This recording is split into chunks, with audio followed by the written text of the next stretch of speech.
বরিশালে টাইফয়েড টিকা নিয়ে গুজব না ছড়ানোর আহ্বান জানিয়েছেন বিভাগীয় কমিশনার মোহাম্মদ রায়হান কাউসার।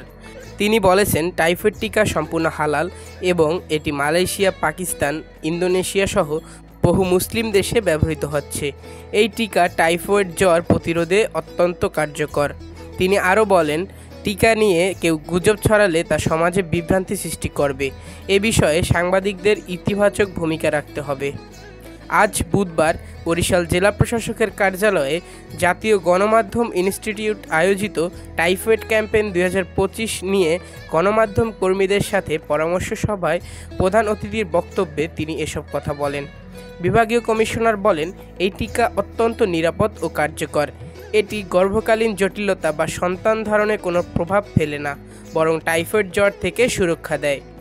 তিনি স্মরণ করিয়ে দেন, এইচপিভি টিকা ক্যাম্পেইনে বরিশাল সারা দেশে প্রথম স্থান অর্জন করেছিল, যেখানে গণমাধ্যমের ভূমিকা ছিল গুরুত্বপূর্ণ। তাই টাইফয়েড টিকা ক্যাম্পেইন সফল করলেও সাংবাদিকরা সেই ইতিবাচক ভূমিকা রাখবেন বলে তিনি আশাবাদ ব্যক্ত করেন। সভায় সভাপতিত্ব করেন জাতীয় গণমাধ্যম ইনস্টিটিউটের মহাপরিচালক মোহাম্মদ হিরুজ্জামান। বিশেষ অতিথি ছিলেন রেঞ্জ ডিআইজি মোহাম্মদ মঞ্জুর মোর্শেদ আলম, বিভাগীয় পরিচালক স্বাস্থ্য ডাক্তার শ্যামল কৃষ্ণ মণ্ডল, জেলা প্রশাসক মোহাম্মদ দেলোয়ার হোসেন এবং UNICEF Barisal chief field officer Anwar Hossain.